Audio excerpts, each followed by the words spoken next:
Welcome everyone to our May 12th Board of Health meeting. So I'm going to read the little preamble here. Chapter 107 of the Acts of 2022, known as an act relative to extending certain state of emergency accommodations, was passed by the General Court and signed into law by Acting Governor Karen Polito on July 16th, 2022. That legislative action revised Section 20 of Chapter 20 of the Acts of 2021, and in so doing provided modifications to Massachusetts open meeting law, which allow for flexibility to hold remote-only and hybrid meetings while preserving public access and, where appropriate, public participation. Currently, that additional flexibility will expire on March 31, 2025, unless additional legislative action occurs. As part of today's hybrid meeting, all votes will occur via roll call. Okay. So public comment period? We did not receive any requests for public comments.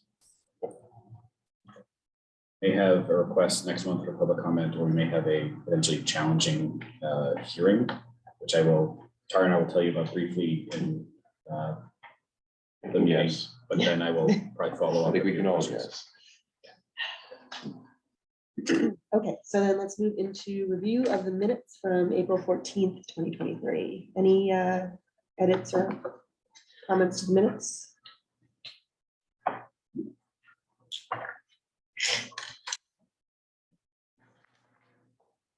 Move to accept the minutes. So we'll do a roll call, votes to approve. Rob? Yes. Catherine? Yes. Stephen? Yes. Ed? Yes. Tejal, yes. Okay, so Tim, over to you for the opioid settlement update. Sure. So this was a discussion at town meeting. It was actually more of a discussion than I anticipated. I had previously told the board that we had requested to have a financial warrant article created similar to the emergency management warrant article in the past, the scientific expertise warrant article. Doing so appropriates money and then basically at the same time authorizes spending, and that spending can cross fiscal years. For a lot of sort of very specific finance reasons, the finance committee strongly didn't want that and wanted a stabilization fund. The assistant town manager for finance went over with them and then eventually agreed with their reasoning. So money was appropriated into a stabilization fund was created by town meeting, and then money was appropriated into the stabilization fund, which was equal to all of the settlement money we received this to date, basically. There is not authorization to spend from the stabilization fund until town meeting so votes. So what we are going to do, and this is a somewhat sore point for me because I did go to the finance committee with a plan for low-hanging fruit and then a plan for a public process to develop a 5-year plan to do them essentially simultaneously, so we wouldn't have to wait quite as long. Finance committee wanted the public engagement process and the listening sessions before they wanted to approve spending. I think this is sort of a tension point, right? It's not tax dollars. This is a legal settlement. It's similar in some cases to a grant. It's not necessarily money that's, depending on your perspective, not necessarily money the finance committee directly controls, but they wanted to have a specific process in place. So we are going to engage probably 2 vendors, one of which will conduct listening sessions, key informant interviews, stakeholder discussions. I would think that either the board members individually or the board as a whole would be one of those key stakeholders. But we also want to talk to people in recovery. We want to talk to the parents of substance addicted youth. There's a lot of different groups we'd want to talk to get their understanding. The settlement outlines sort of the areas in which you can spend money. And it's pretty broad within that framework. And that framework is essentially harm reduction, access to treatment, recovery, and substance use prevention. It's almost entirely within there. And they really try to emphasize access to treatment and recovery. And I think that is areas for improvement. Our federal grants and our state grants historically focus on youth as opposed to all age substances. They historically focus on prevention as opposed to like harm reduction or recovery or access to treatment. So we are going to engage in a process that is very sort of broad and inclusive. We're going to plan the process and get sort of some of the details set, and then hopefully have the public sessions after Labor Day. It's very challenging to hold well-attended public sessions over the summer in Needham. We We'll separately engage a vendor. So part of the reason we are engaging a vendor is sort of my personal opinion that, hey, there's a lot of work that the staff's already doing, but rightly or wrongly, we're bringing sort of our own perceptions, our own preferences, our own biases to a process. And we want someone who's kind of a very neutral party to take in all the information very sort of cleanly without, giving oh, I really like that answer, I'm going to take detailed notes on it, or, oh, I've heard this person say this before and I don't agree, I'm just going to take brief notes on it, right? We want it to be sort of a process where there's a truly neutral third party who's taking in all the information. We will engage another vendor to help us develop the first of 3 5-year plans. Again, not to be too much like Mao, we're going to have a 15-year spending period, so we're going to divide it up into 3 5-year plans. And we're going to develop a program evaluation plan that we will implement each year of the process. So we'll come up with a strategic plan, and then we will conduct a program evaluation very formally each year on the work we've done. What that means likely is that we won't, absent action of the legislature, we won't have the opportunity to start spending money from that until basically next summer, next June, July, basically. In order to get on fall town meeting for authorization to spend, we would need to have details. We would have to have final details by late August and pretty significant preliminary details by early August to make the timeline for the warrant and posting. And realistically, we can't conduct a comprehensive and inclusive engagement process in such a short time. So I am a little disappointed that we're not going to be able to start using the money sooner. But I do think we will have a thorough process in place, and we will get information and input from a lot of stakeholders. A couple of questions. Who's paying for this process?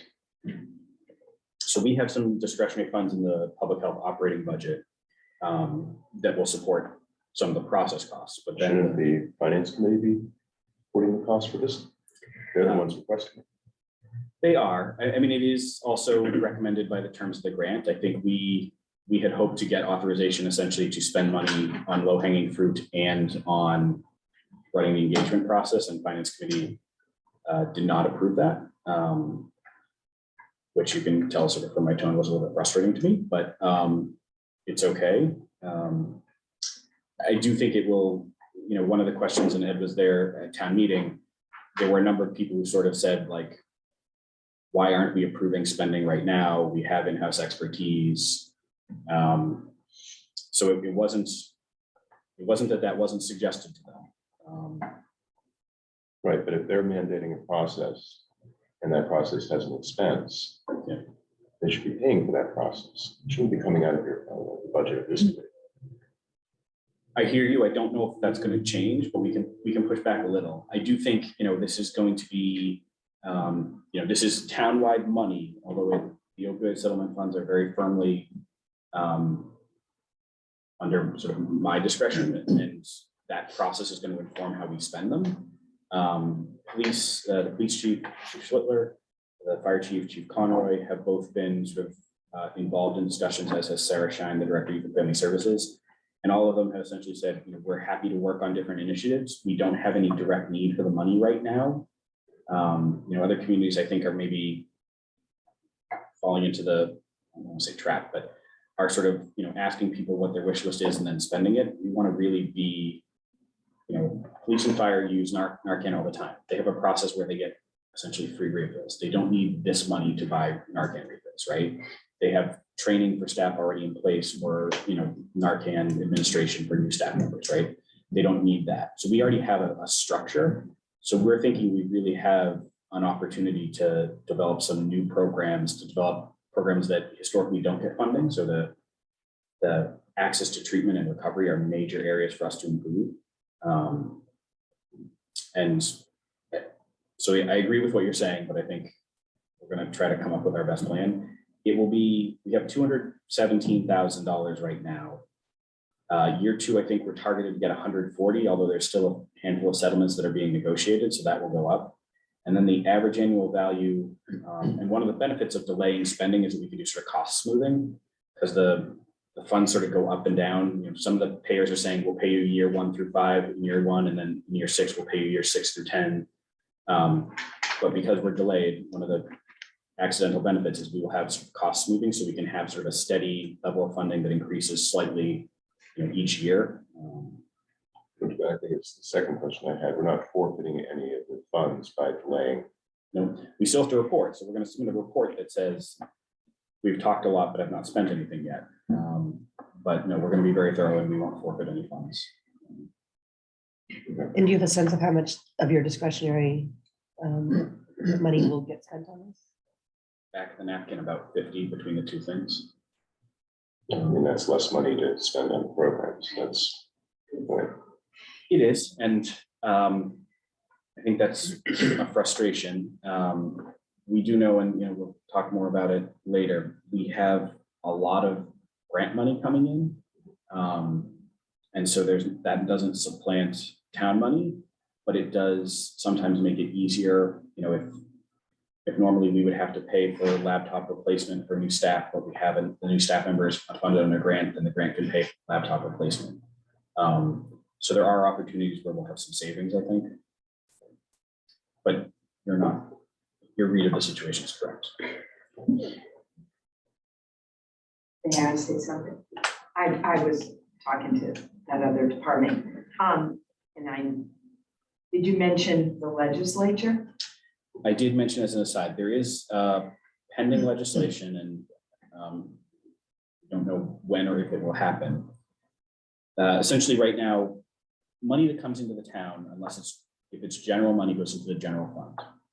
If it's, for example, the reimbursement for the immunizations we have a revolving fund set up, and so those monies don't go into the general fund, they go into the immunization revolving account. But if there's not a mechanism set up, basically everything that comes into town goes into the general fund. For whatever reason, the legislature did not act in time to basically treat legal settlement funds differently as essentially special revenue or a grant. And every town in the state is having to deal with the fact that money that is legal, they signed legal agreements saying will only be spent for these purposes, was put into the general fund. And town meeting can choose to spend general fund money however it wants.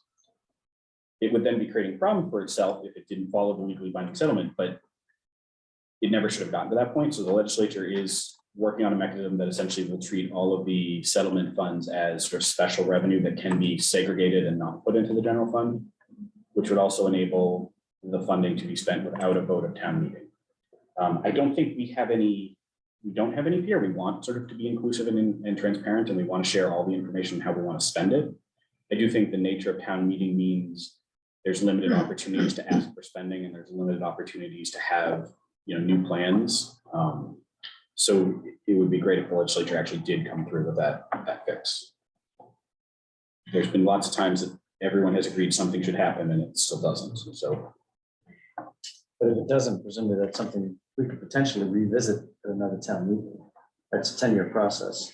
it's actually 15 years. 15. So, maybe this is something we could bring back, especially if the money that we're spending on vendors, we could make the argument, well, if we're spending 30% on vendors, maybe that 30% is better spent saving lives. Yes. Just as a I would agree with that. Town meeting members a number of them did sort of say, well, wait a minute, won't we have to come back and appropriate money later? Will they be able to appropriate money in the fall? And we didn't get into the timeline, but basically in order for the warrant to be posted and noticed, and if you work backwards from all of the sort of requirements that are in the town charter and proper notice to the community and stuff, you basically have to have your idea fully detailed by August 10th. And that's pretty hard to do a community engagement process when Needham clears out quite a bit during the summer. I do think that if the legislature doesn't pass something, I think we want to talk to town administration and the finance committee about how we can have a good amount of discretion to follow a community developed plan that has input from all the key stakeholders like the Board of Health, police, fire, public health, youth and family services, the schools, without having to sort of come back and be micromanaged. So I think that's important.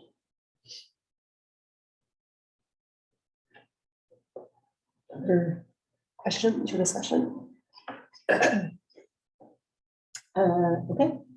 Let's move on to Tara and the pesticide reduction pamphlet. Okay, so as you may or may not recall, we had worked on this pesticide reduction pamphlet last year. Ally Littlefield, our previous health agent, had worked on that. We were able to push out this PSA, which on pesticide reduction. But the brochure needed a couple more tweaks. And we got, I think we put on the public health, division on there, so Board of Health. There's a couple of other things that we did on that. We just wanted to throw this out there again for review to see if there's any other comments or suggestions on that, so we can get this education out. We've had inquiries from residents and Green Needham on the status of that brochure, so we just want to make sure that we have it finalized before we make sure that it's fully distributed. So open to any discussion. Well, I already gave it to my husband because he was very interested, so I think you have a definite audience for it. Great. I was actually more uncomfortable with the PSA. Oh, that was the one that went out. Well, if you'll notice, the wording is different in the PSA than in the Little bit. brochure. Okay. PSA, for instance, says scientific studies have revealed that exposure to common law pesticides is linked with a possible increased risk. Whereas in the brochure, it says scientific studies potentially link exposure, Okay. right? The other thing is, I wonder whether or not listing all of this is fear mongering as well. For instance, if we were to say this could cause a heart attack, high blood pressure, kidney failure, liver failure, skin sloughing, anemia, would that be dangerous? Would you consider that to be, fear mongering? Mm. That's the list for adverse reactions to ibuprofen, just FYI, okay? Because I've got it right up here, okay? But you get my point, right? I think we do need to say that, there are potentially adverse health effects. Yeah. But the dose makes the poison. And these studies are in animals. I'm not aware of any human studies that actually demonstrate anything. Okay. And I think they've looked at people who like apply pesticides. Yeah. But if there are, we should be looking at those, Mhm. right? So do we want us to keep it more vague? Or how? Yeah, the other thing is that, organic is still chemical, and a lot of those organic pesticides are still pretty dangerous. Mhm. And I think people need to be aware of that. Mhm. I use a program that says it's organic, and I ask, okay, so what's actually in this? Some of those things are actually more toxic than the synthetic. Okay. Do you think the pamphlet sets the right sort of tone in terms of moderate language warning that there are health effects, but not maybe venturing into fear mongering? So I think that the pamphlet does a better job, obviously. I mean, again, I just wonder about the listing. I think that you'd be surprised how many companies won't provide you with this information, really. Most of all of those companies will provide you with that information. Are we aware of any company that We've did heard- that in the past? We've had residents call us to be the intermediary between the company, because there was one that I dealt with that she was like, I've asked for this, information. I said, they should openly give this to you, the certified pest control operators. So there was one that I did deal with that they had Pest trouble. control or Pest control. I think it was pest control is different. This is. Might have lawn. been- We're talking pesticides, we're talking plants, not Yeah. animals. I'm trying to remember if it was associated with the lawn, but it's a rare. It was a small operator, so we did get a complaint. Now, whether Yeah. the operator did what the resident alleged is not clear, but it was a small operator that the resident said refused to provide information on what was used to treat the lawn. All right, so, but I don't think we'd be Although- surprised how many companies will provide that. I mean, that seems to Also- imply that most of them don't or won't. Right, it was one that was alleged, and my sort of thought on that is if a company that you're hiring is not willing to apply things in the way you want, then you don't Don't engage with hire that them. company. Yeah, Yeah, that's true. I do think Yeah. your point about organic is an important one though, because this is organic, but, understanding what organic is. yeah. In the pamphlet, Needham Public Health is on it, and then it also says for organic landscapers available in our area, please visit. So it's kind of, to me, it looks like a bit of a recommendation. If you go to that website, they list a number of organic landscapers, Mhm. but it doesn't really say how they determine that. It's in their name. but it Yeah. doesn't say, okay, we do or don't use the following pesticides. A lot of them claim to be, they don't use gas leaf blowers and things like that, except one of them says they do, but they'll work with you. We don't want to do that. But, I'm not sure how they were vetted and how people will know what quote unquote organic means if they just choose one of those vendors. It's also not a list of vendors that we have vetted. Right. Green Right. Needham Green vetted it, so Needham. maybe that's, the URL says Green Needham, but maybe we need to call out more specifically that this is Green Needham's list of Right. organic. And it's not specifically a recommendation. Or it could just be, for more information, go to the Green Needham website or something like that. No? Sure. Okay, can add that. I mean, words with this thing, yeah, right. Because, I mean, like the first paragraph, a chemical-free yard, I would just take that whole thing out. That's Right here. not true. Okay, organic is still chemical. So maybe saying at the right, obviously they have to apply these according to the directions and what is supposed to be put down, so we can make that more. Right, reducing water costs, that's going, absolutely, right? But things haven't been tested, the carrot indoors can linger for months, not all of them linger for months. Mhm.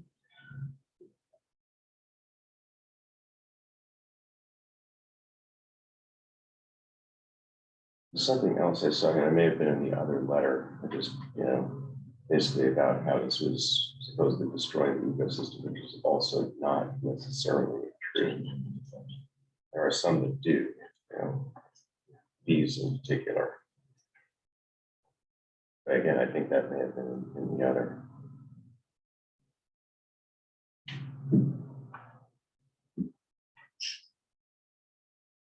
Yeah, I think that was in the PSA, where it says pesticides disrupt our ecosystems because they're toxic to birds, fish, beneficial insects, and non-target plants. Yeah. That's a statement of fact, as opposed to, they may be, which is, the first part of that. Mhm. And, a lot of them frankly aren't. So as I said, I'm much more concerned about the PSA than about the brochure. The brochure needs some work as well. We can tweak that again. I mean, maybe we could work together and get me your comments or, Sure. Be happy to do that. yeah, and then we can, And maybe if you have Steve's input between meetings, maybe we'll come back with a cleaner version for the board Okay. next month. yeah, Happy to do that. thank you. Yeah. Okay, Great. All right. Let us move into the Rex Barn discussion. So Tara and I did have a meeting, the board had requested with town council, essentially exploring what the public health division and the board of health's obligations are to entertain permit requests from vendors who lost permit for cause, basically. And jump in with any details. The long and the short of it is town council feels that unless we're attempting to pick a fight, we're on much safer ground to let the person apply and then apply, rigorous standards that we do to all vendors, knowing that it's very unlikely they will be able to meet those standards.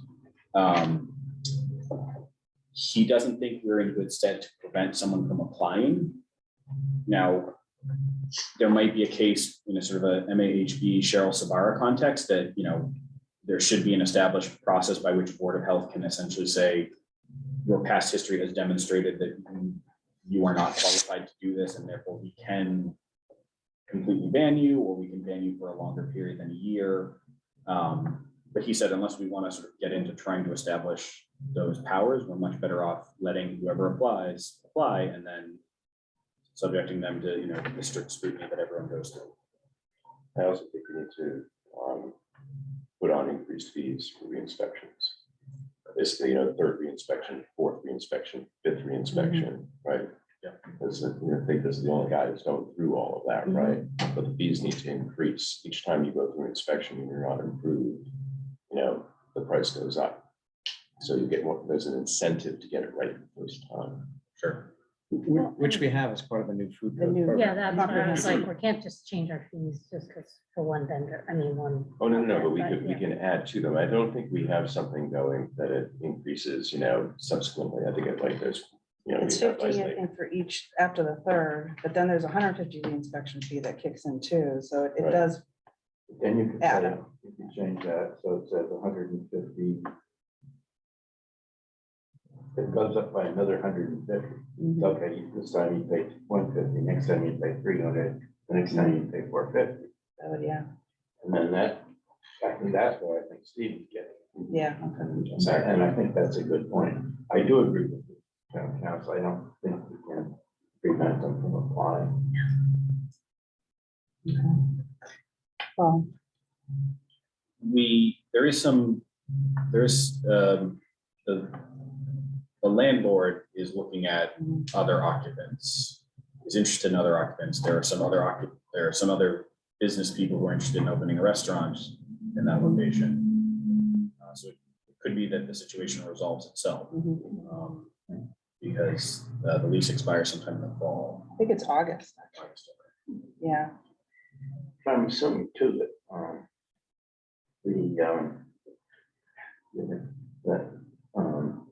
his rent is tied to it must be, he gets a percentage, rent goes up by a percentage of the Essentially. business. Below them have stuff like that. But the landlord has indicated that Mr. Inc. has continued to pay his rent even with the restaurant closed, which is interesting because one of our sort of feelings was there were a number of challenges with the situation, but part of the issue was a concern about cash flow and canceling pest service even when there was still a pest problem. That seemed to be a concern about cash flow, trying to make ends meet. Then you're able to keep paying your rent even though you don't have a restaurant that's operating. That seems incongruous. Do we know what it's like in there now, and he hasn't continued past? So I haven't received any pest control reports. They stopped about over a month ago, and then we did get a set of plans finally with the layout.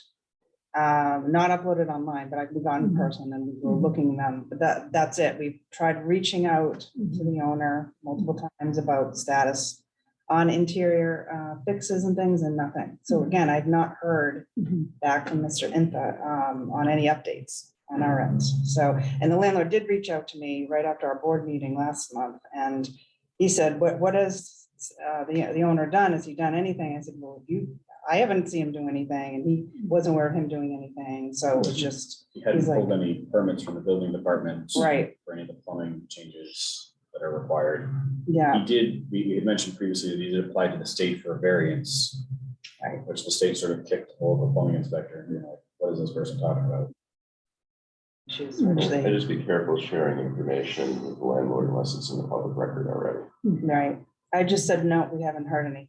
I said, so he was gonna reach back and figure out what the next steps were gonna be on his end, so.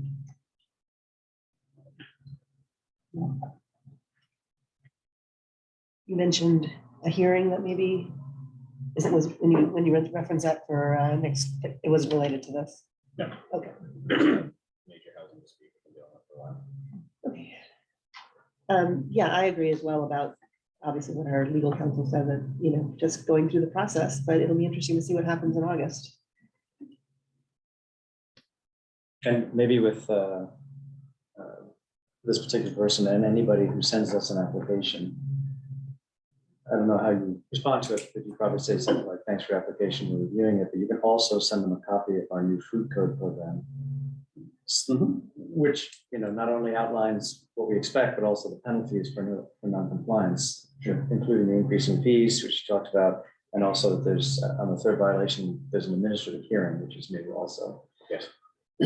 If there was a new tenant, and it's all public record, so they could look and see what issues have been there in the past around the plumbing and all that stuff, right? So they would kind of Yes. hit the ground running.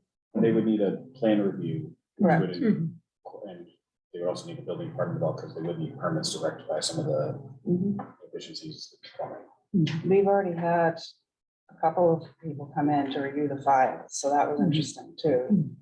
So, yeah, that was a while ago. But And I gotta be honest, I'm sorry if we didn't do this. Can we introduce Cy? Not yet. Oh, yeah, okay. Okay. So, if you don't mind, we have a new environmental health agent, and Cy, do you mind introducing yourself?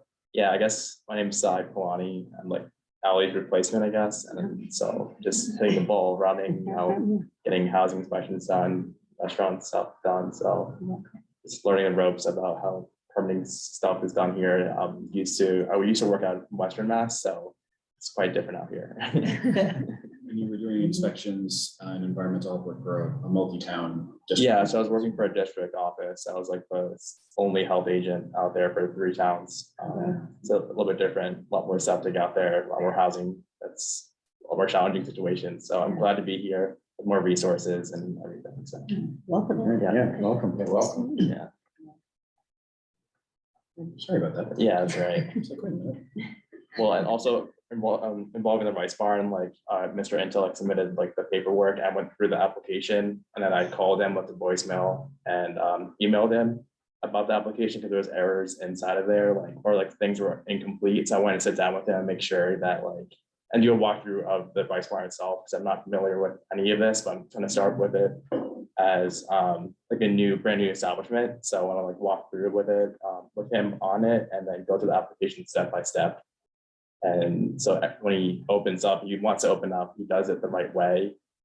And going through the past issues we have with him as well. So making it clear that like, we don't want this to repeat again in the future. If he does want to open up and go down that path, yeah. Great. Okay, any other discussion on rice farm? Okay, let's move to the draft permit and license fee schedule. So the board generously reduced the cost of almost every permit in the spring of 2020, late spring 2020 to take effect, I believe this fall 2020. So reduced prices have been in place for quite a long time on most establishments, most practitioners. While certainly there are still economic challenges, most of the immediate economic impacts from COVID are gone or significantly reduced. So what is before you is a proposal to restore most fees to their 2020, spring 2020 level, pre-pandemic level. Obviously, there's been inflation since then, so it doesn't sort of account for that. We did adjust a couple of fees, so sort of more than to bring them back to their previous level to better reflect those instances where we think the fee charge is disproportionately low compared to the staff time involved in conducting the work. So particularly demo permits. Yeah, so the camp licenses as well. Yeah, so camps would have been 175. Instead, we're saying we think it should be 250. Demos would have been 75. We think instead it should be 100. And what's this pre-residency housing inspection? So that is a very limited circumstance. And we had talked about pre-residency housing inspections in part because of some housing challenges we've had. We do some limited pre-residency housing inspections, largely for Section 8 voucher holders who are going into predominantly a larger sort of professionally managed building. So we do conduct those. The number is very limited a year. How many would you say? Well, we just got a couple of this coming up, so we've got like 3 or 4. If that is, it seems to be increasing. But it's not like 100 a year, it's a dozen or something. Right, I'd say that. I think we had talked about previously, and it could be a bit of recency bias, but our challenges with, particular housing situation did make me think, do we want to do pre-residency inspections across the board? And it is recency bias, and it is a lot of resources that are coming to bear because of, 1 or 2 very challenging situations. So I sort of came with a half idea to you guys, and I think you rightly pushed back and said, is that the right idea? Yes, we would prevent this one situation. It's been incredibly time consuming, but at the expense of, doing 1,000 additional inspections. While this situation has consumed hundreds of hours, it's still, the math doesn't quite work out. But we do a limited number of these for that for Section 8 voucher holding persons. Yeah, just gonna see if we're using that to 0, doing that for free now. There are a few things we do for free.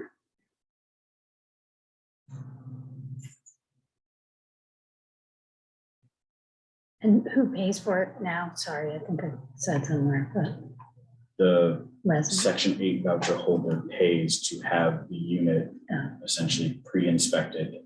It's not the management company or the landlord of the large apartment building, it's the voucher holder. And can they waive that? Can they say, I don't want it? Because I don't want to pay the $38.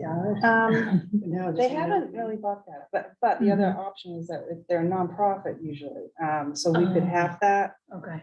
too, that fee could be cut in half Mhm. if we did charge them. Well, the proposal is to have no fee. I mean, is there an Right. error on here or?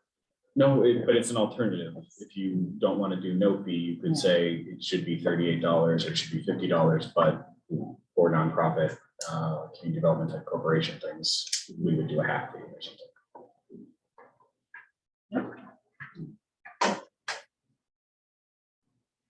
Is this the place that you're under food service, de-escalating reinspection?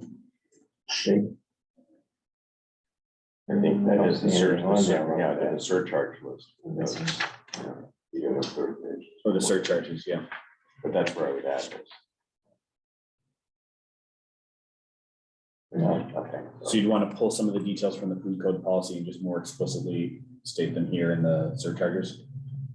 I don't think it necessarily has to be only related to food, right? I mean, it's a reinspection for any type of business. I mean, if you're using this department, right, by repeatedly, asking for, application inspections without being prepared for it. Yeah. I wouldn't necessarily restrict it to food alone. I mean, I think that's gonna be the upshot of it. and I don't know if you need to put all the detail of it, but you could just put a line item to say that, surcharges for the food piece per our policy or something, something like that. I don't know that you need all the detail here. Now, how would this change in fees get communicated out so folks can just be aware for their 2024 budgets? Sounds like it would be active January 1, is that right? Yeah, if the board voted on it next month, we would, essentially this would become real July 1st, but it would be for any fee that's renewed, any license or permit that's renewed after January 1st. So there'd be a 6-month period where here's what the rates are going to be the next time you renew, the next time you get your license. So we would post those publicly, we post them on the website, we would include them in mailers or email renewal notices. All existing vendors. or vendors. Could restaurants ask for an early inspection in December to save the money? Like, I wonder, could we get a rush at the end of the year? That's an interesting point. So a lot of them do renew before end of December anyway, so they probably wouldn't get affected if they did put their application in on time, in a way, right? So, And we could. because we get the manage renewal campaigns out in October, November. We love when people renew early. rather that, than- Even if it's costs you money. Yeah, Who was the Okay. cookie vendor that would come in Oh. at like 4:50 The one- PM on New Year's Eve? he's no longer, he sold, I think he's not the new owner. Yeah, I remember Cookies by Design. Okay. It's What's always- what's the operating fiscal year for the town? July 1 to June 30. I mean, should we make an effort to change the schedule so that the renewals happen on that schedule rather than around the years? I mean, that's just up to your workflow. I mean, We think for workflow purposes, it's helpful to have some permits that renew on the fiscal year, some that renew on the calendar year, some that are, basically a year from whenever you get them. But most of them, we try to spread them out. So food is on the calendar year. I'm trying to think what's on the fiscal year. We have animal permits, right? Yeah. The pools or pools seasonal. Pools, yeah, seasonal pools, the outdoor pools. And then the RMD permit we have. So those are the few. Most of them are at the end of the year. So I think, to answer your question, I don't think it makes sense to have all of them the same. We do try to spread them out. I think it's important to spread it out, otherwise you get inundated. Yeah. Get January 1st on that, here comes all the permits, like, whoa. Okay, any other Feedback on this? I was going to say we can't increase the fees on, December 1st, even though the permits aren't due until January 1st, right? I mean, there'll be a lost leader there. You can decide if you want to renew early and forfeit a month. And what was previously there or not. It's up to you. But it doesn't have to be, it's to this January 1st. So our plan would be, and we would make those additions or edits and additional details to the surcharges. We would come back, so we would notice this for sort of a scheduled Board of Health vote. It would be anticipation for next month. Unless you have any changes or if that doesn't work. Great, then we'll vote on it next one. Okay, I used to think our fees were too low. Now I'm beginning to look at some of these proposed fees and wow, that's pretty high. and most of these you said are what we were doing pre-pandemic, right? Yes. I don't have With the a exception problem of with camp marijuana. and demo. I mean, we can always reevaluate them. We think they reflect the appropriate amount of staff time and effort that is involved. There are some items that are particularly high RMVs. I think one of the challenges is we don't have sort of efficiencies of scale with that. Like it is a separate type of permit. There are no, we almost sort of have to refresh ourselves on exactly what we're doing each time and apply it. But we can sort of look at if the board is interested, whether there's any areas we should substantially reduce our fees. Or some of the ways we do, for example, the food establishment vendors by seats, is that the right way to think about setting permit fee levels, or is there a better way to do that? If we could get some input from people who actually do the inspections, what's the best way to do that? I mean, I think it's worked. I mean, this shows the size of the restaurant, amount of seats, so that kind of is indicative. I've seen other towns do their risk level by risk Which is an level, interesting idea. which we could look at doing that. So that, again, risk one, you'd have a lower fee, risk four, you'd have the higher fee, because those are the ones we do every 3 months. So that's the only other tweak I could see as what we could make, if we want to look at that. I mean, at some level, the restaurants are sort of, the fee goes up for the bigger you are and presumably the more revenue you have. If we did the risk-based, there would be certain establishments, like, for example, a sushi restaurant that might not be large, that would have a higher fee because of the nature of the food they serve and the. Well, you could also do a matrix, right? I mean, it could be a combination of the two, Yep, right? So if you're a large restaurant that's high risk, that would be the highest fee, sure. right? Small restaurant, high risk would be pretty much the same as large restaurant, low risk. Or Yeah, something like that. Is that something, so I guess my question is that something you'd want us to explore, and is it something you want us to explore for this time or for next time? I think And by next time, I mean next renewal cycle. I think that gets pretty complex. Spend a lot more time figuring out what the fee is on the inspection. But, so I think maybe we should take some time with that idea. Yeah, I agree. I wouldn't Wouldn't wanna- change your current yeah. plan, but if you want to just explore and, to Ed's point, I wouldn't want it to be super complicated. I also wouldn't want you to spend a ton of time, But we could work up sorting it a out. draft, like a set of framework, and apply it to the restaurants, and we could take a look at, what it would look like, and you could say, actually, well, we're concerned that seems way too much for a very small establishment, or Yep. no, that appropriately reflects the fact that you have to go back 4 times a year. And maybe, see like, this is how much revenue we get with this model, and this is the revenue for the other model, and just do a comparison or something. Sure. From a timing standpoint, when do we need to pass something so that we have something in place for next year? So if we pass something in June, all vendors would have a minimum of 6.5 months, basically notice. Which seems very generous. So I was Seems wondering generous. if So it was 90 days enough notice. It's 30 days enough notice. It could be. I mean, I think it depends on the size of the business and how they sort of set their budget. Hopefully, the $250 permit fee is not making or breaking a restaurant. That is my hope, but they do have small margins. Thin margins. We could do 90 days. Because if we said we wanted to pass this, say, in September, that gives us just a lot more time to explore these other options before we vote on something and set it in stone.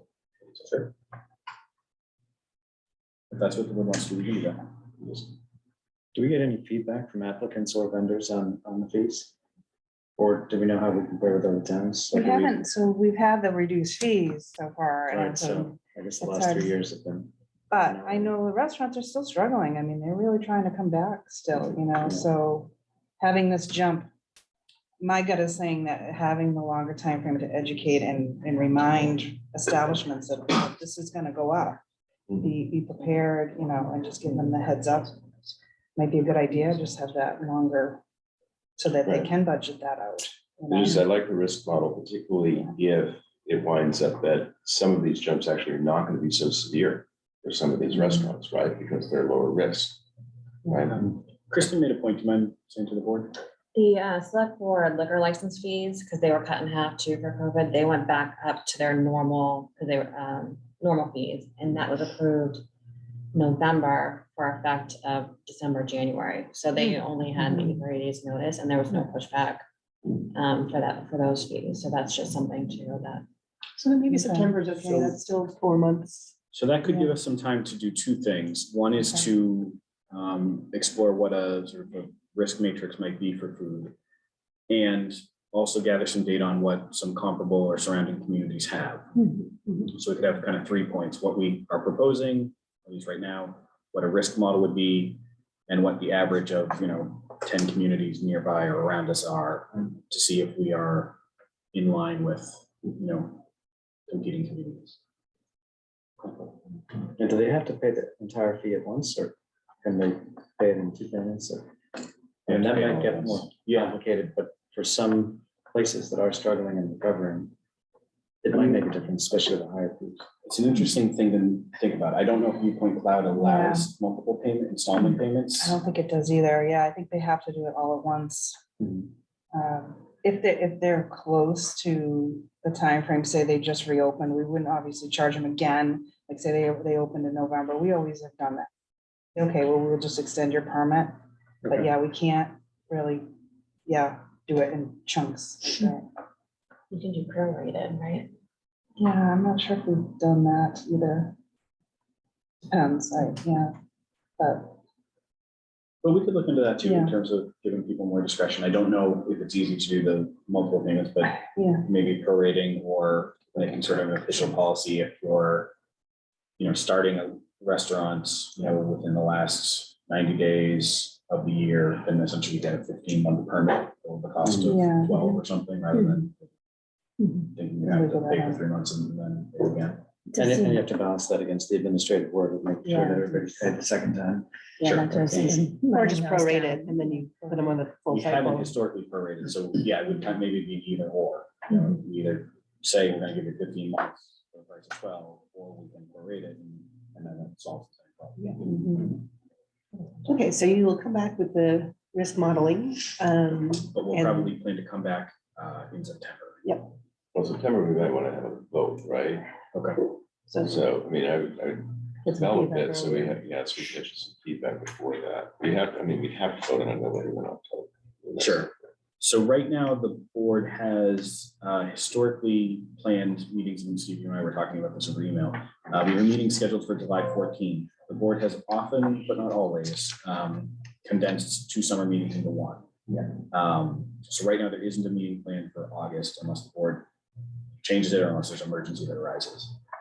So if that's the case, then we try to come back with that information by July 14th for the board to consider, to then vote in September. Maybe that's- Does that work for you all I in think terms of that's timing? I think we could, yeah. Maybe we're only gonna get 5 communities instead of 10, because I think we'll have to chase people down which to is get the fine. info. And Tim, there's a June meeting as well, right? There's a June meeting, June 9th. Yeah. That's okay. There is a June meeting, yep, which is coming up quickly. I will not be here. Okay. I may have an issue with that one too. I'm still sorting it out. Okay, yep. Okay.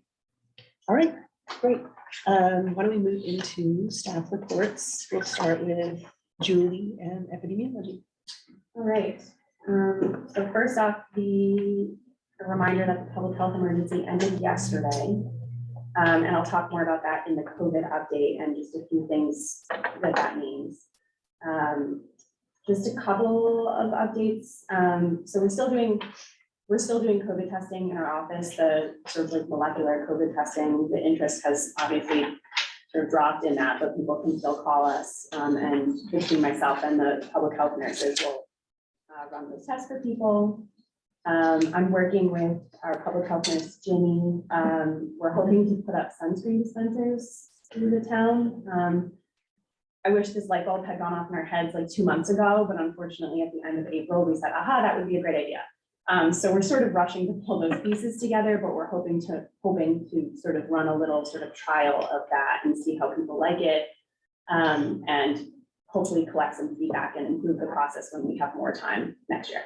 Ask you something about that. First of all, I love the idea, but given our discussion just now about pesticides, I can only imagine what the complaints are going to be about. Is this a chemical sunscreen? Is this a mineral sunscreen? Do the minerals have nanoparticles? Is it reef safe? Absorb? Then don't What use it. chemicals are in them? What's the SPF? Is it waterproof? I mean, good luck with it. I 100% agree. Actually, our first question when we met with this group at Impact Melanoma was, we're not actually interested if the sunscreen is an all natural mineral and SPF 30. And they said, well, it is in fact. And I think there will still be critiques. And I think probably in collecting the feedback about the process, I'm not sure we'll ask about the happiness with the sunscreen, because I think that we won't be able to please everyone. Right. For instance, we aren't able to get the waterproof, sweat-proof sort of like sport sunscreen, because that is not all natural and mineral. That's the chemical sunscreen. However, if there was a lot of interest in that, I guess in the future we could have multiple options. And in these dispensers, is it like just like a hand sanitizer type dispenser? Yes, exactly. So far, we're hoping to put them at, I think Claxton, DeFazio, and at the pool for now, with the hope that we would get feedback about where else they could be used. This is all to be determined because we have some logistics to work out with DPW and Parks and Rec, and we have to, hope we can feed the kids getting out of school is our goal. It's a great idea. Yeah, that's great.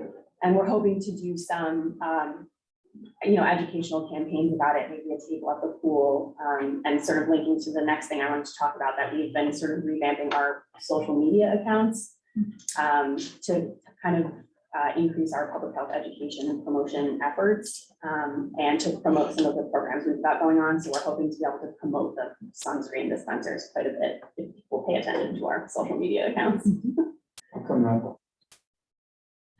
I think that could be a great possibility. We wanted to start off small, mostly because we thought of this a little too late. Okay. But I think the hope would be if people really like it and it's used, that we could add more dispensers perhaps. Even if you get a temporary for like the 4th of July, just it's a big event. The big thing is in the evening, obviously, so it's not going to matter as much, but the whole parade and all of that. Yeah. You get a lot of feedback just because they're going to be a ton of people. Yeah, absolutely. Yeah. Okay, so that's it from my just at the update perspective. The COVID update. So yes, again, the public health emergency ended yesterday. And just sort of a brief update of what that means. The cost of tests and vaccines will again start to depend on insurance. Massachusetts does have a large stockpile still of tests and vaccines, so it won't cost people anything yet, I believe, until that stockpile runs out. I think the estimate is that the fall vaccines will be when that starts. If you have Mass Health, you have to prove you're eligible. So during the emergency, people were auto-enrolled. And if you use SNAP, you may receive less money. So during the public health emergency, the government was giving families who receive SNAP some extra benefits. Massachusetts extended that through June 31st. The other sort of big change is that the mask mandate in healthcare settings has been lifted. So it's now up to the individual healthcare systems, whether they have that mandate or not. For instance, I know Mass General Brigham has gotten rid of their mask mandate.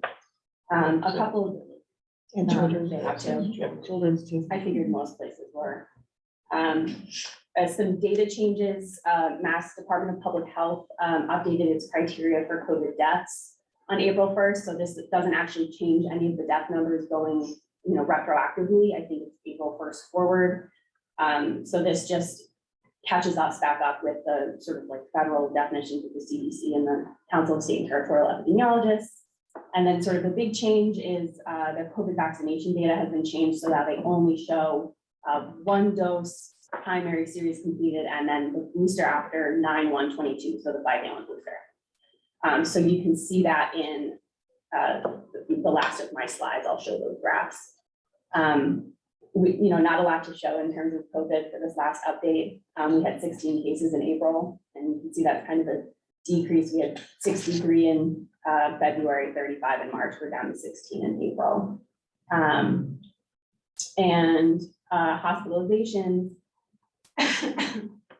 Again, I don't have a lot of, I don't have great access to specific hospitalization data, so I just continue to use this graph of hospitalizations primarily due to COVID, which I think has sort of started to decrease. Now, this is another change that will happen from a data perspective, is that hospitalization data will still be required to be reported, but now it's on a weekly basis, not a daily basis. So I think that will change sort of how the state reports it on its dashboard. And then the vaccination data now shows the difference in how the state is representing this. So our booster dose percentage, along with all other municipalities, has gone down. I think we're at 52% is what they say. But again, that was just to sort of correct for who was getting the bivalent booster versus who was getting the boosters previous to that. So I can continue to sort of keep some of this, just like our booster percentages in my EPI report, just so we can kind of keep tabs on that. Questions? Are we doing specific education or outreach around the kind of CDC recommended booster for over 65? Yes, actually, the public health nurses are not here today. So on that update for them, they are offering the boosters. We put that out on our website and our social media accounts. And there has been actually quite a bit of interest. So I think they've been just sort of taking people by phone call. And then I think next Thursday, they've got a pretty full day of boosters. Let's see if there were a couple of other nursing updates. They're running CPR clinics that have actually had a lot of interest. And there was a very successful DBAC drive for Mother's Day. So that covers nursing as well. So our dashboard looks like the link is kind of there, but broken on our website. Is it? For the, yeah, I mean, I assumed the dashboard was coming down or not. That's a good question. Okay. I've still been updating it, but it's good to know Okay. that our the link is broken. Yeah. I guess that is sort of a question, whether we want to continue updating our dashboard online. I don't think it's been very helpful for a while, right? I mean, the state data. It's only as It's out helpful as the there. information we get. Right Yeah. now, there's limited data, limited utility. Yeah, exactly. Oh, I'm sorry, you've done a wonderful job and thank you for Oh, no. doing all that. I just mean Not data reporting and the, I mean, it's certainly a question that we'd be happy to have the board's input on, but to me, it might make sense to fold that down. I thought we had talked about last time that when the emergency ended, that we would just sort of wrap it up. Yeah. I think Julie was anticipating this would be the last COVID update, and if there were any COVID-related things, she would cover them in her monthly EPI report. Okay, cool. So, yeah, I think archive the website, who knows, we have another wave in the winter, we'll see. Okay.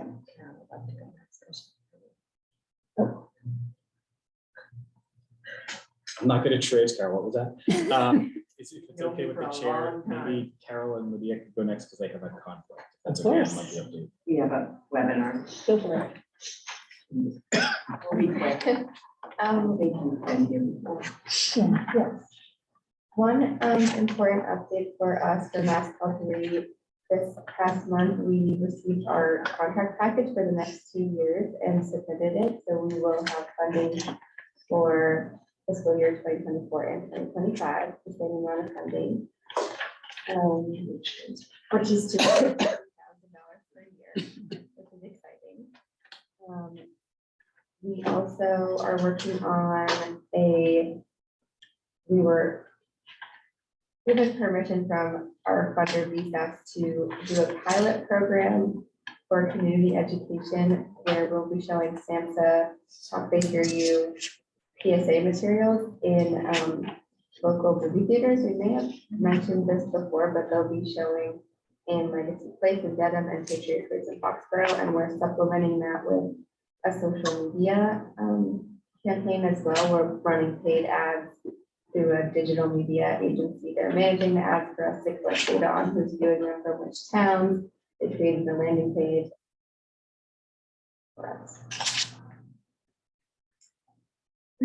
And to be respectful of time, we had our April 13th forum, and it was moderated by Tim McDonald and Dr. John Kelly from Mass General.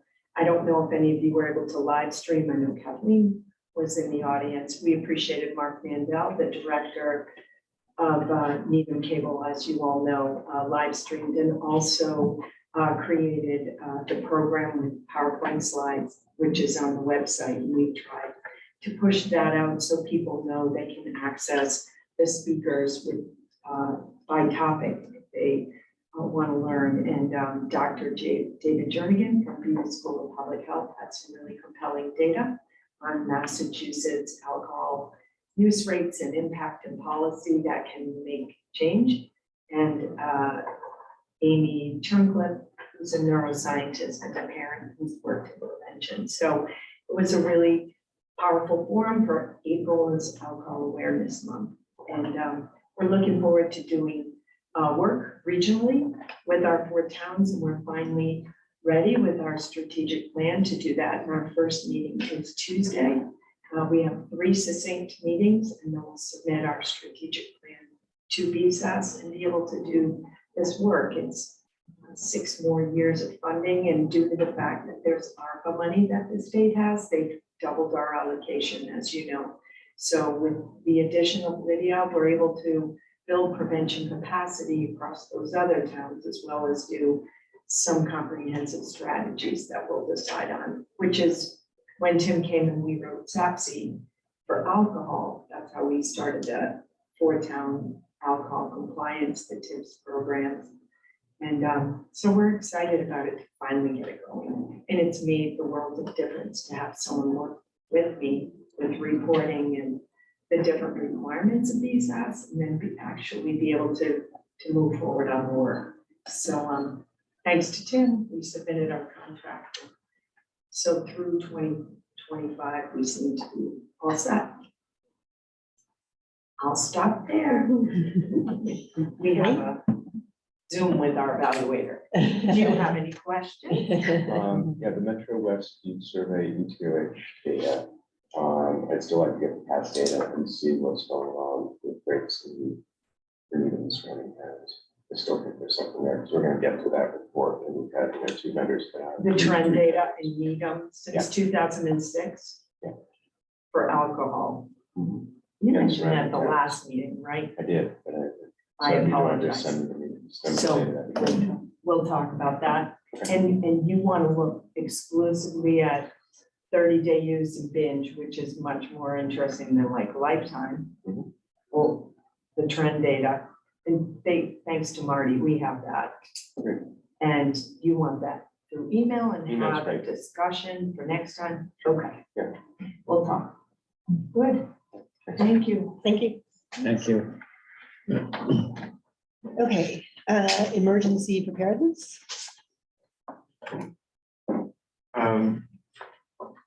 So we have our contracts are in place for both of our grants, where we have a contract with Cole Consulting, who we've used in the past. She's going to work with us to get our emergency sheltering plan done. So we had our kickoff meeting yesterday. So we expect to have a solid draft of that plan by June 30th. Also working with her to do a functional exercise of the Emergency Operations Center. That's not grant funded, that's funded out of the EM budget. So we expect to have that facilitated sometime in mid-June. We've contracted with Mike Castro, who's a retired Newton Deputy Fire Chief, to do our hazmat training for the DPW staff. So we have our planning meeting with him next week to get that scheduled. And that should be done by the end of the fiscal year as well. Michael, that was a need that was identified in one of the exercises we did last year. There was an ARP that said we needed hazmat training essentially for DPW staff that are working the RTS, right? Yes, that is correct. Last June, we conducted, using the same hazmat emergency preparedness grant, a tabletop exercise. That was the scenario was a hazmat release at the RTS. And so that was identified as a major finding at that exercise, that the staff frequently encounter unmarked hazardous materials and that they could benefit from advanced training. So this is a direct result of that exercise.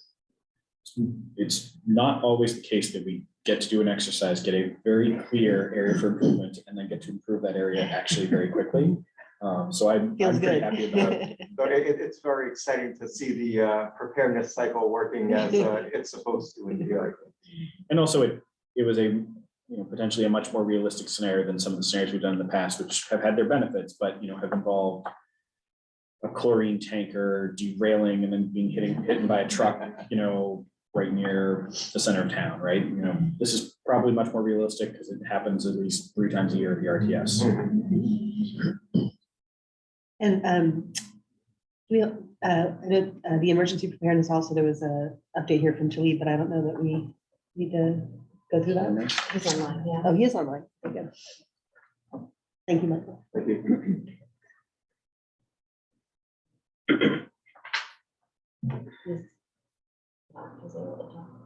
Colin?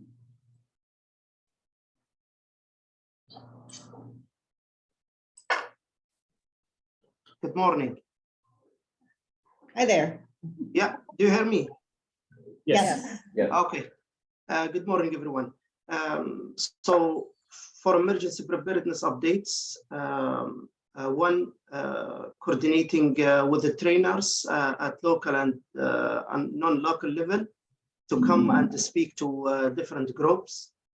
For example, a shelter for animals in disaster presentation by the State Animal Response Team to the Needham Local Emergency Planning Committee. B, severe weather safety training by National Weather Service to Region 4A BMRC.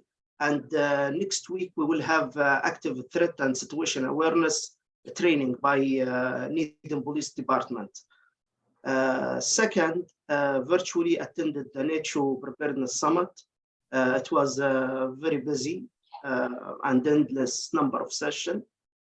Last, delivered some of Domain 2 Standard 2.2 documentation for review. This is from my end. Great, thank you.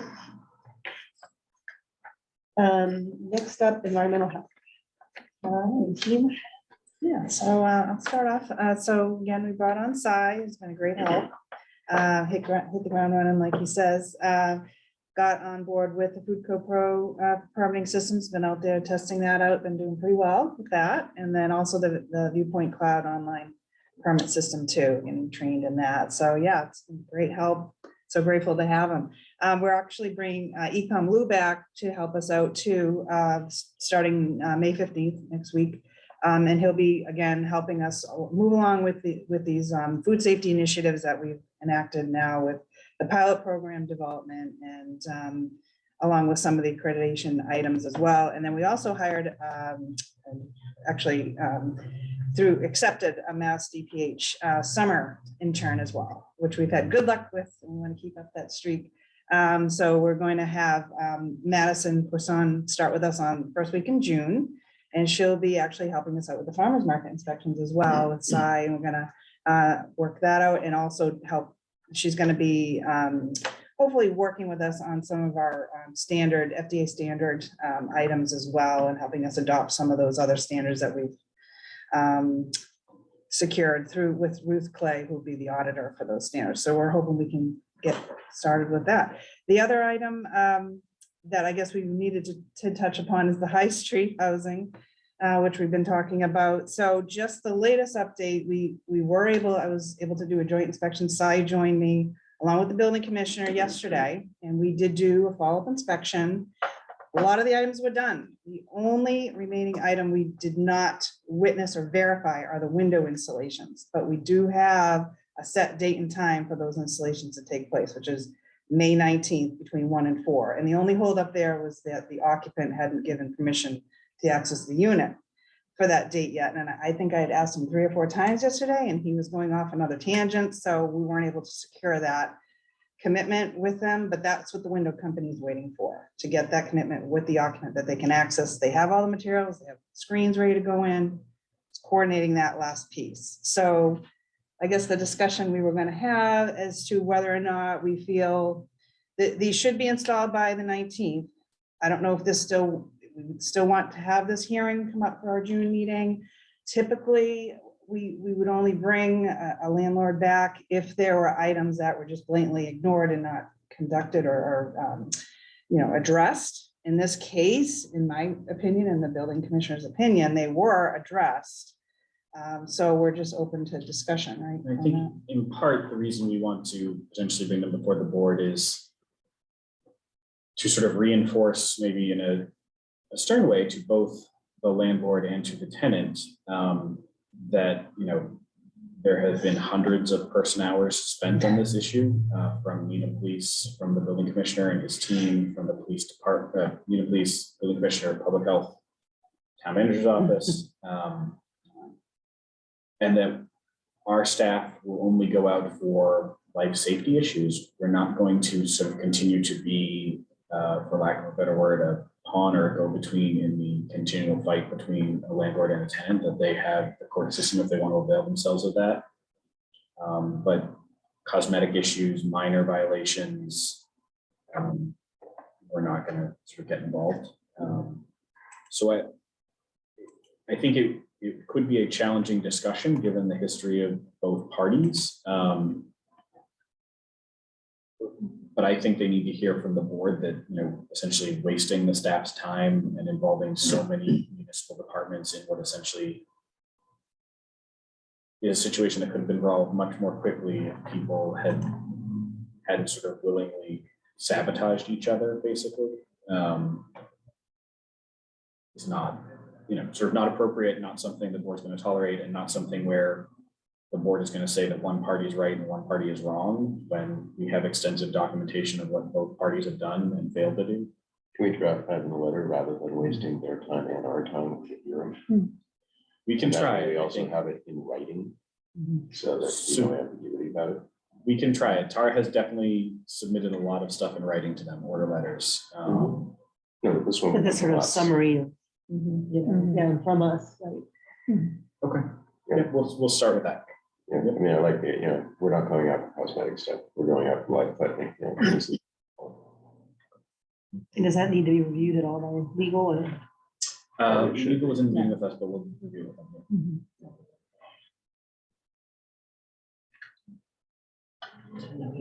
And maybe we say, if this continues to be an issue, we will have a hearing. I mean, sort of the threat of the hearing as opposed to. I don't know if I can see that as a threat. I don't know. I mean, what action is going to take place in the hearing? It's just reminding, like Tim was I saying. think it's that's a just- fair question. Right? I mean, if there were a possible consequence of hearing, like, the board decides that, something we're going to condemn a property or something Yeah. like that, that's something. But if it's just, airing grievances, I mean, they're not going to take it seriously. And I'm afraid it's gonna turn into this whole start from day one, explain the story when you guys have really Yeah. been managing it, and we're not gonna learn that much in 30 minutes or 2 hours or however long to go on. I don't know. I mean, Yeah, you know, it's been a typical pattern. yeah, Like even yesterday, we just Right. went back there again, the occupant said, what about this? I said, we're doing today forward, and we had to keep bringing them back to this is the checklist that we're checking off on these 5 items, and that's it. yeah. But the back, Steve's going backwards, and so it is challenging. And the we police was- officer was still there when we left after an hour, and I said, are we okay? We can go. And he's like, yeah, go. So, And we was obviously social worker, somebody involved or not, Many times. many, yeah, I figured, okay.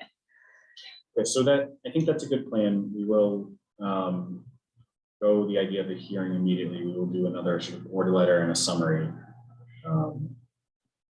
Essentially say, stop wasting our time. Yeah, well, I think that if like the tenant or the or the landlord wants to have a hearing, they could get something in writing to us and explain like why they want to come to the board about that. And they do have that, you should honor that, but otherwise you shouldn't have a hearing. I think it's a waste of your time. It's a waste of just resources in general. You're saying that aside from the windows, it's essentially in compliance. correct? Yeah. Which is also a Today. reason not to have a hearing. today. And, So- Does the tenant do things, that brings it out of compliance? Yes. We think. As has maybe. the landlord. Yeah. A whole Yeah. suddenly appears in the wall. We had signed off on an exterior light for the occupants unit, like the second or third inspection that we did, because again, we've been doing chipping away at these items all along, and then the building commissioner and I came back on a fall, the light was hanging off, the exterior light was hanging off. I said, wasn't this just fixed? The reasoning behind the occupant had said, oh, the wind took the door and it slammed into the light and now it's broken again, and so it was, yeah, it's just been going back and forth like this. It's like, no, we can't, and it was fixed, again, but it is, it's just been tedious, This is just a poisonous relationship. correct. and is the window, the remaining item, that's a health and safety thing? Is it broken window or It's he a just it's a promised hairline you? crack window, Okay, and there's like 3 missing screens. Oh. So it's in the housing code, oh, as being, need to be done, and, yeah. okay. Okay, anything else? No, I think unless you have questions. Thank you. Yep. Thank you. Do we have other, I thought we had other cases, yeah, I don't want to use the H word, but, people not taking care of their units. Oh, portal. Yeah, exactly. There's a more polite phrase. We had a lot at one point. Yeah, and I How are think we doing? The only better? remaining one that really still in the wings is Gage Street, and it was because of, and Tyra's been out there and witnessed the smoke detectors. It's the Okay, only minor thing, and I think there were renovations still being done. There were bags put on the smoke detectors, so okay. we couldn't finally sign off yet until those were removed, and she was having a renovator out to do that, and so that's the only lingering one that I have. Okay. There's a couple, like Linden Street is the other one that's still, but that's in the Ask you court. about that. Right. That's in the court system now. Okay. The receiver, it's been, again, we're pushing that through, building commissioner, and the AGO's office is pushing that That's through. almost a public hazard. Right, right, but they're very close on getting the receiver to take this property over and then demolish it, and then, so that is in the wings, it should happen within the month, hopefully. So, yeah. I did have another question. Tobacco binder training. We don't have an open permit in this town right now. So what happened, Needham Center Fine and Wine changed owners, so they didn't want to give up their permit, so this new owner came in under the same, didn't do anything to the store. Do they have a permit? Needham Center Wine, yes, they had, they sold cigars, One of the 6. Okay. one of the 6, right, so we had the binder, again, we did the training, so I went out, actually met with them, verified the signage, they gave us the training sheet back, yeah, so we did that. Position. Traveling meals? Yeah, I can give that, unless you Rebecca. or- Okay, she had given me her updated sheet here. She wanted me to mention, you see that the numbers are down. So she has a couple stickies here telling me that the reason why they're down this month is one client was out the entire month, and then she had 4 clients out for the other half of the month. So that's why you see that slight dip. She said if that didn't happen, it would still be up, but that was the major, one of the updates she wanted me to share with you. So unless you have any questions. The one piece of good news I would say is the town is re-signing a pilot agreement with Bethesda Real Deaconess Needham. And is including, I think, it's not finalized, but is including basically a 2-year, the hospital has agreed to a 2-year period following a written request if they were to sort of kick out traveling meals. So they would have to request it in writing, and we would have essentially 2 years to find a new home.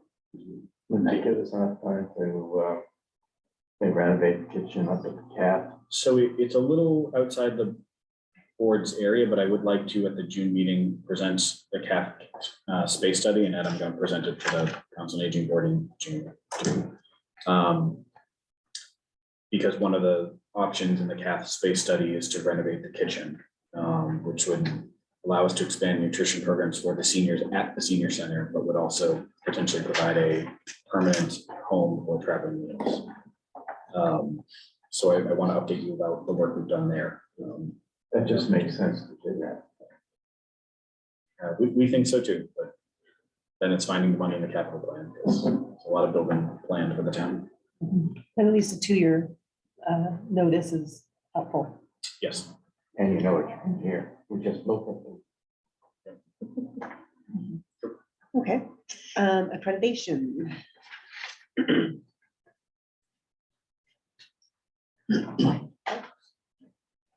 So we've done an enormous amount of policy work the past month.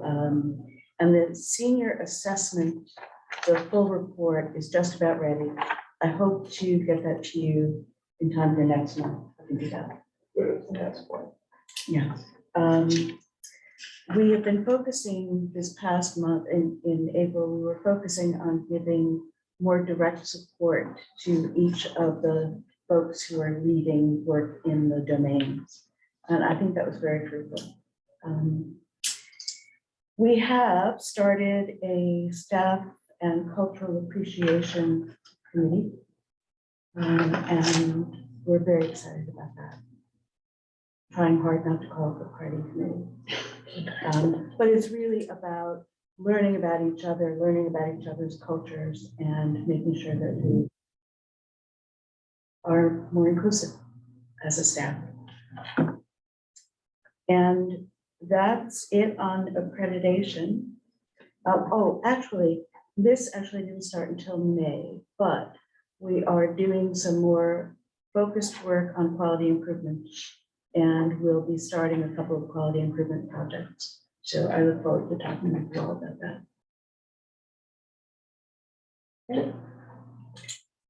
Thank you. Next up is public health nursing. And Julie, I know you mentioned some of those updates already. Is there anything else you wanted to add?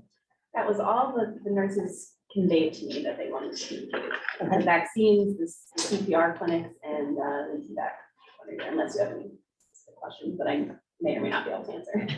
Yeah, I mean, we had GRE in town. What's up with that? Why are we continuing to see TB, which we had never had before? I mean, this is like an ongoing record that we've had this many cases of latent TB hanging out for the past several months. In years past, we never had that. Those are my questions. Okay. We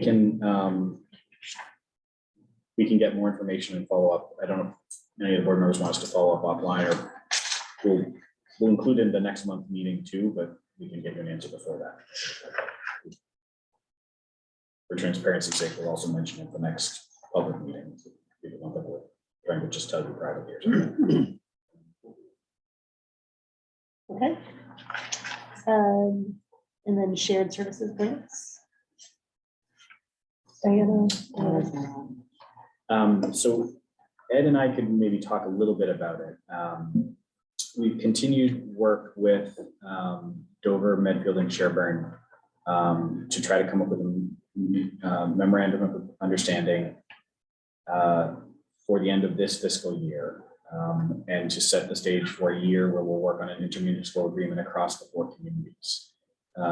We did receive an additional $130,000 a year for at least next year and potentially more the year after. So our regional shared funding is $280,000 now, not $150,000. It's been a little bit slow working with some of the communities, and I hope that can pick up. We do want, and I think it would be a question for the June meeting, but we want to present to the board a draft of the MOU and The idea is each community's town manager or administrator would sign it, and each community's board would vote to empower the chair to sign the MOU as well. The MOU is, I guess people know MOUs are not legally binding contracts. They're just a memorandum of understanding that we're going to try to work together. We're going to try to take this grant funding and improve public health in the 4 communities. We're going to call the grant deliverables. But we hope it lays the groundwork for better and deeper collaboration in the future. I think I think the discussions have been, I don't know, how would you describe the discussions in the working group so far? I think they've been very amenable, and I think they've been productive. Really, I mean, you've got people talking to each other. I'm not sure talked to each other before. I mean, I had relatively little contact with, let's say, the Bill report of health before this. Yeah. And when I knew there was Gerald Clark. Yeah. I think we're hopeful there's some progress. Dover and Sherburne are looking to potentially share a nurse with some of the funding supplemented by the shared grants. Neither community has a dedicated public health nurse. We're still trying to get into sort of Medfield and be their backup on inspections. That's been a little bit more challenging. They keep coming to the meetings and just wanting to play, but then when it comes to actually having us provide any help, they have not yet availed themselves of that. I understand the reasoning. Gosh, I'm always like happy to get extra resources and help. I'm just curious, is Or it even- politics or? It's politics, yeah. Or even if you were away, to not have to do extra inspections when you're back, we could cover inspections while you're away. It is politics, but I think we're making progress on it. The state is really pushing this. I think we want to try to find areas of common areas for improvement. So the CART report, for example, talked about essentially the fact that Needham has a tobacco control program and none of the other communities do. So for example, do they like what we do for tobacco control? Are they interested in what we do for tobacco control? Would there be a cooperative initiative with, Sherburne's public health and police to do a similar thing? Could we help them do a similar thing? That seems like fairly low hanging fruit, especially because we've had a program in place for a while. We've worked out sort of the kinks. So I think it's sort of getting political agreement that that's a good idea, getting buy-in, and then the actual work isn't that hard. It's a lot of planning and discussing and coordinating to do what should be fairly easy, right? We're also not talking huge communities, right? This isn't Framingham, right? This is Dover has 3 or 4 stores that sell tobacco, maybe. Medfield has a handful too. Sherburne probably has even less. And I think probably if you combine the resources in the other 3 towns, it still doesn't equal what they need in health department. But, I think we've talked before, and I think, sometimes I do get asked by Kate or Katie, what is the benefit for Needham? And I think part of the benefit is having mutual aid partners who can help us when we need it, instead of it being a one-way relationship. When you think about like fire mutual aid, for example, each community, will send resources if requested by the other. Right now, there are limited resources in those other communities to send. If we can get it so that they can swim on their own, they're less likely to need our help at times and potentially even be able to send us help if we ever needed it. So I think there is real value to the work. It's a lot more, takes a long time to bring people around to the point that you think is sort of self-evident. So it's a good reminder about that. And as I say, disease doesn't recognize geographical borders anyway. Sure. Okay. All right, so then I think our last update is substance use prevention. Karen. Thank you. Good morning. The month of April saw us busy with a couple of events, notably the prescription drug take back day with the Needham Police. And I want to just note, I apologize, I failed to put in the actual pounds collected there, and I will correct that for the record here. But The take back day was on April 22nd, and we collected about 65 pounds from just the event. But over the previous 6 months, they collected 427 pounds, which averages a little bit around close to 71 pounds a month, which is definitely nice to see an increase in the previous take back day a year prior in April. We collected 346 pounds over the 6-month period. So, and we appreciate the fact that our SOLSA students come out and assist us with that event, as well as stopped by Representative Denise Garlick. She's been quite supportive of that effort. The other event that we collaborated with the police on was the alcohol compliance check. And I included an update to the compliance chart for you in the report. But of the 24 businesses that were checked that day, there were 2 sales to minor violations. Both of those businesses did ask for ID, and the IDs were misread.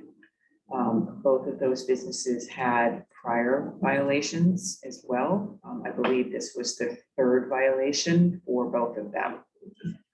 So while we saw an overall decline or decrease in the violations, it's concerning that the 2 that did occur were the 3rd violations. And in other news, we have a tips training, an in-person tips training planned for this coming Monday with Carol Reed and Officer Jay Sullivan from the Dedham Police Department facilitating. And just on a side note, we have 24 people registered for that event. Is that from all the towns? We've collaborated with Dedham. So we have, of the 24 registered, 3 of them are from Dedham and 21 from Edam. And we have strategic planning underway for the coalition, thanks to some funding through the Mass Call 3 grant that Carol helped facilitate. And we're working on a film for the coalition to spread education and awareness about the resource in the community. So we're looking forward to launching the debut of that hopefully in early June. And other than that, unless you have any questions for me. So I know that the select board was meeting with the folks that did not pass the inspection, and you had asked if I could go, and I think I can't remember why I couldn't, but.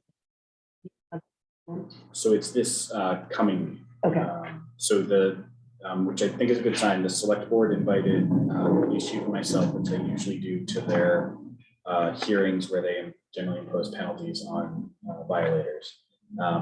The select board chair, Marion Cooley, asked us to extend an invitation from the board health chair. Tejal's not able to go, so Kathleen as vice chair is going to attend. I think that's a good sign. You know, we obviously, the board had some disagreements with the select board. The amendments to the select board's alcohol regulations are a mixed bag. I think there's some things we don't like, including expanded hours for licensees, in the ballot question that expanded the number of licenses. There are stricter requirements around documentation. There's stricter requirements around training. So it, you know, it was a little bit of a mixed bag, and I guess I took this sign of inviting the board of health chair to attend as being open to more collaboration. I thought it was good. When is the meeting scheduled?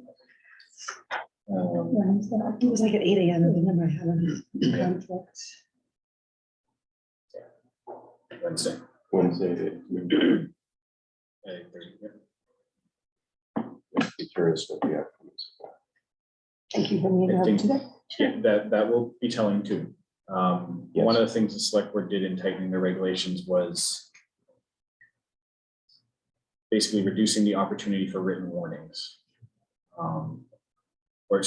Reducing the opportunity for verbal warnings, more written warnings and more suspensions potentially earlier, instead of like a verbal warning and then a written warning and then a suspension. It seems like it might go written warning, suspension. Am I characterizing that correctly? Based on the newly revised. Yeah.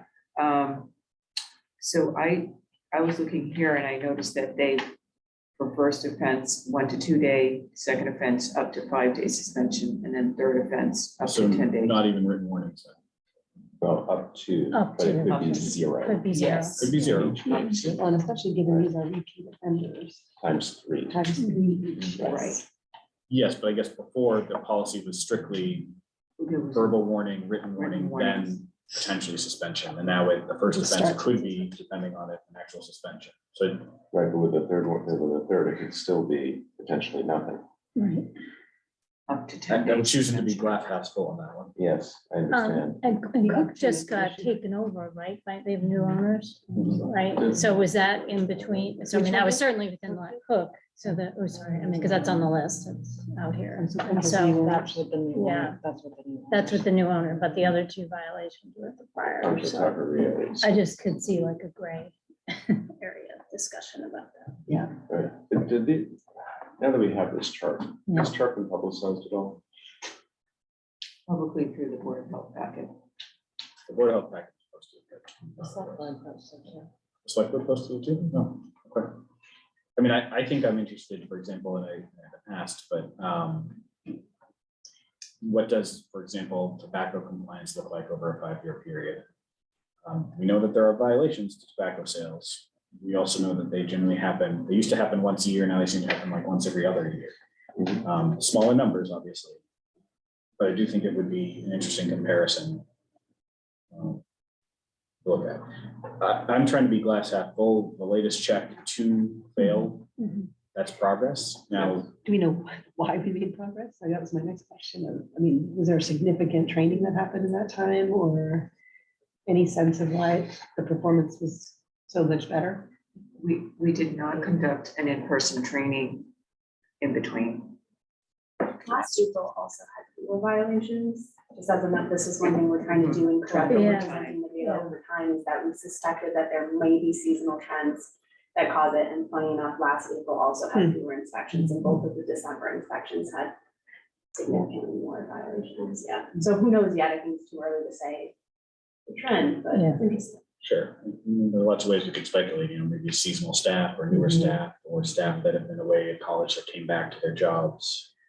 Or even like a weird bias about who we recruit to walk in, that we're catching people who will, I don't know, if we're catching end of, what age group would it be, end of high school or something, that they, so they're actually younger looking, the April student, I don't know. Or just they're close together. You know, Yeah. December just happened, the results were made available, and then. Well, they're not they were- Oh, so then they were- alcohol awareness. Hire seasonal staff. There you go. Yeah, Right. On the holidays, it's busier, maybe. Right. We've adapted over time our tobacco compliance checks, right? It used to be that it would be a Friday, they would ask for Marlboro Reds regardless of, how old they were. We added a co-buy, we changed up the times, we did some in the evening, we did one on Saturday to try to sort of essentially keep the vendors on their toes. So I think over time we could look at sort of rotating kind of what we look for. I mean, they just don't know if they call each other once they know that something's going on.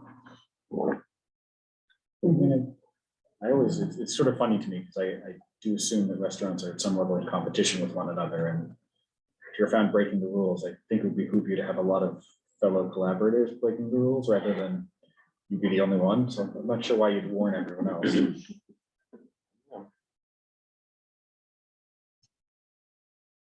Any other questions for Karen? Tim, any other items or brief updates? Not a ton aside from the increase in the regional grant for next year. We're going to hire some grant staff. We've made some good progress. The town has been working with school IT. School IT is temporarily managing town IT. And that's been helpful because they're better staffed and resourced. So that's going to be useful in terms of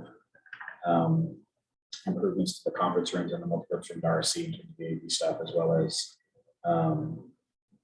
quicker turnaround and request a new laptop or things like that. So that's progress. Not too much. So our next meeting is June 9th. It's again here.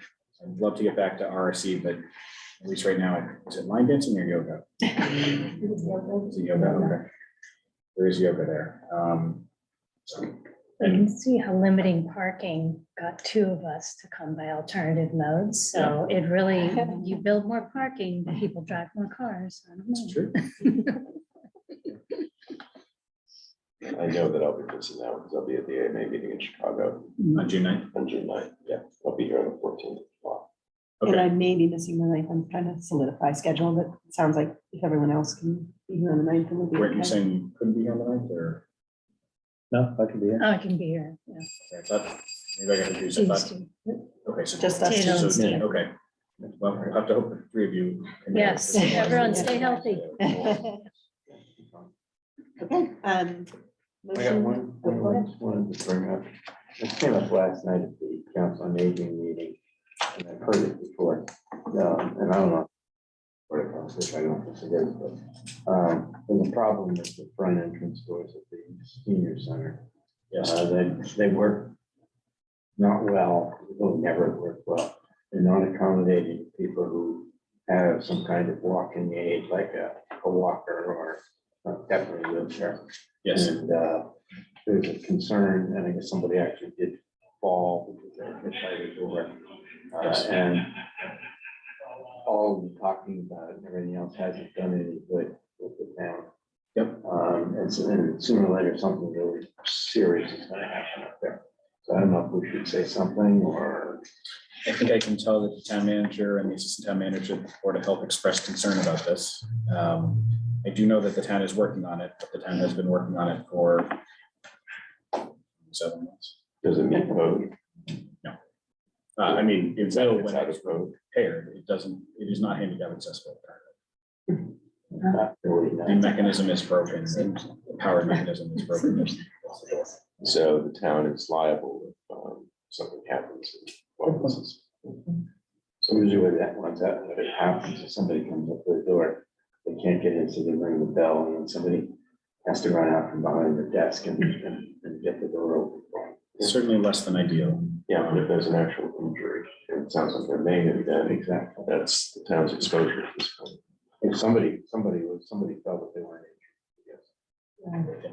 Or they didn't do anything about it.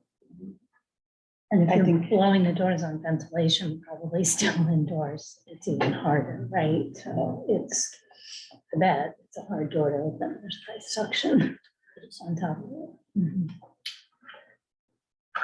Yeah, I think we can definitely express concern.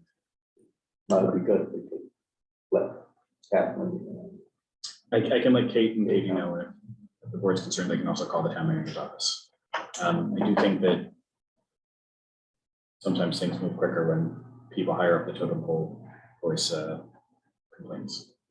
I can send Miles Tucker. Okay, thanks for bringing that up. All right, so a motion to adjourn. So moved. Second, All right, all in favor, Rob, yes. Kathleen? Yes. Stephen? Yes. Ed? Yes. Tejal, yes. Thanks very much. So